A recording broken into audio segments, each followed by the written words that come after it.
Good afternoon, everybody. President Trump campaigned on the promise to secure our homeland and deport violent alien criminals from our communities. That is why the American people overwhelmingly reelected him back to this office, and it's why the American people defeated the Democrat Party in devastating fashion. Today, we have officially learned Democrat officials still refuse to accept the will of the American people. Maryland Democrat Senator Chris Van Hollen rushed to Dulles Airport this morning to fly to El Salvador, potentially using taxpayer dollars, to demand the release of deported, illegal, alien MS-13 terrorists. The Democrats and the media in this room have continually and wrongly labeled Kilmar Abrego Garcia as a Maryland father. There is no Maryland father. Let me reiterate. Kilmar Abrego Garcia is an illegal alien, MS-13 gang member and foreign terrorist who was deported back to his home country. And when Kilmar Abrego Garcia was originally arrested, he was wearing a sweatshirt with rolls of money covering the ears, mouth, and eyes of presidents on various currency denominations. This is a known MS-13 gang symbol of hear no evil, speak no evil, see no evil. Abrego Garcia was also arrested with two other well-known members of the vicious MS-13 gang. And two separate judges found that Abrego Garcia was a member of MS-13, and that finding has never been disputed. And just this morning, it was revealed through Maryland court documents that Abrego Garcia's wife petitioned for an order of protection against him for 2 instances of domestic violence in May of 2021. And here is the order right here. The court ordered that the respondent committed the following acts of abuse. Once in May of 2021, assault in any degree.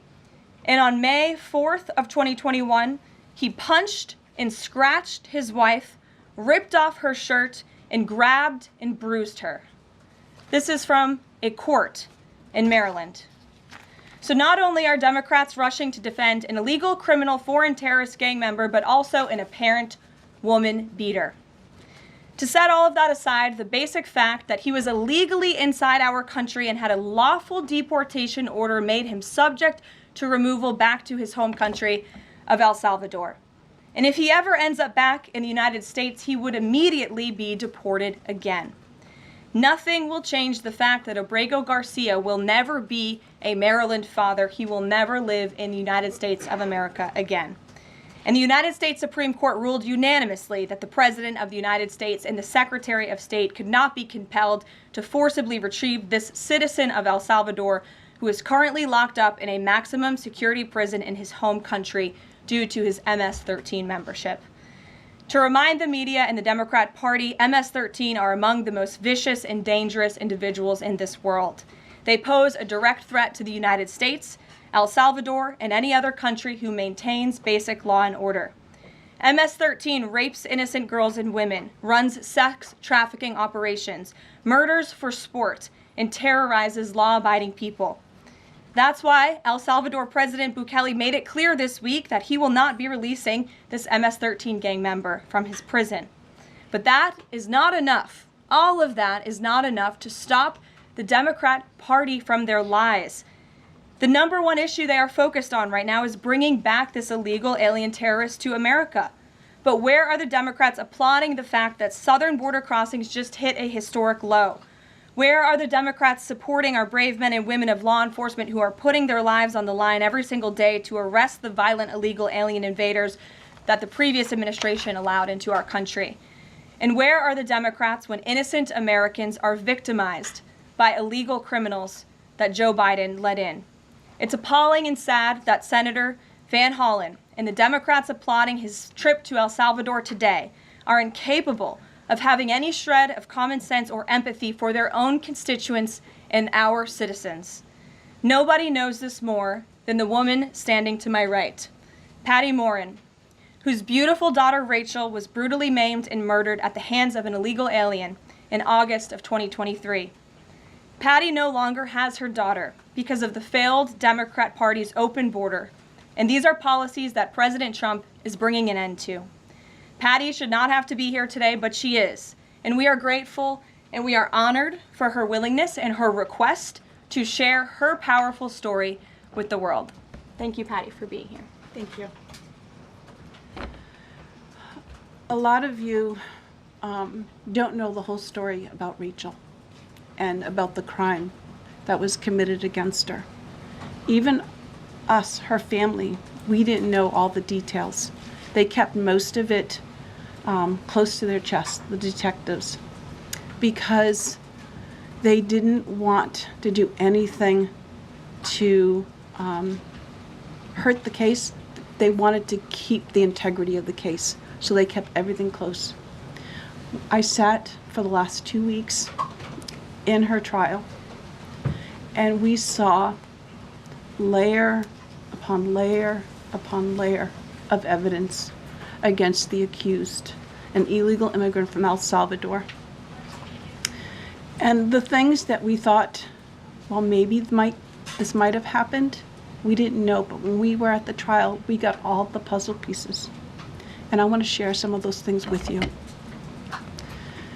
You know that Rachel's a 37-year-old mother. She has 5 children.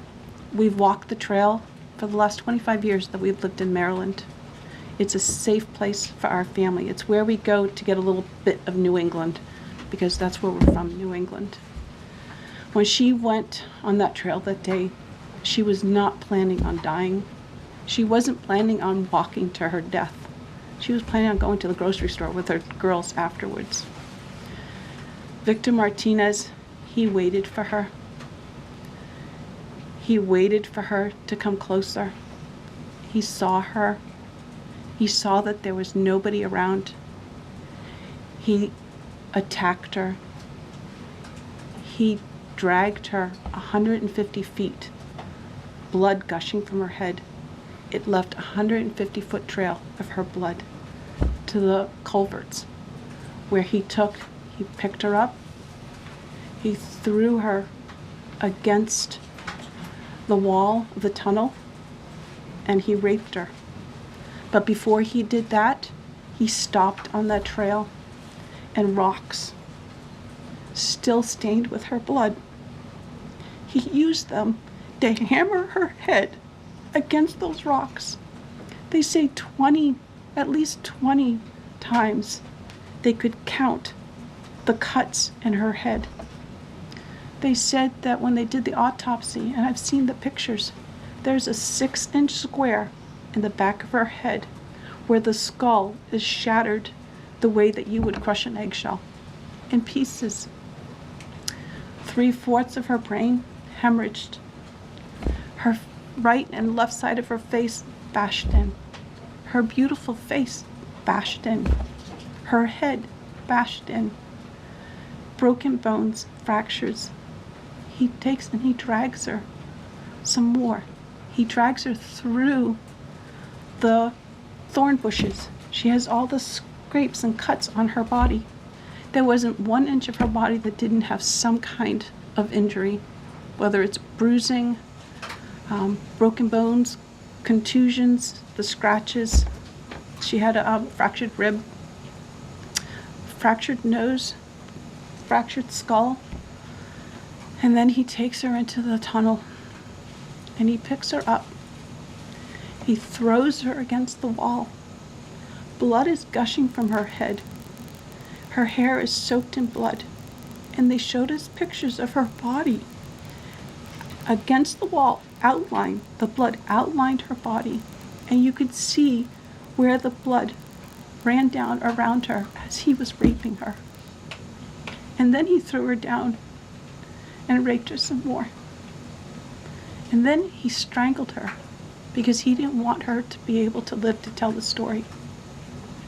They said that when they did the autopsy on her neck, that one of the things they do is they open up the neck and they look to see how far the injury is. And they went all the way down as far as an injury is possible, hemorrhaging in the muscles, because of how strong and violent the grip was around her. These are the kind of people that have no compulsion. Like, to them, this is nothing. And when he was sitting in the courtroom, he actually looked like he thought he was going to be set free. There was no remorse on his face at all. This person took my daughter so violently and so gruesomely and so graphically that they sealed the pictures, because I don't want my granddaughters to see these pictures.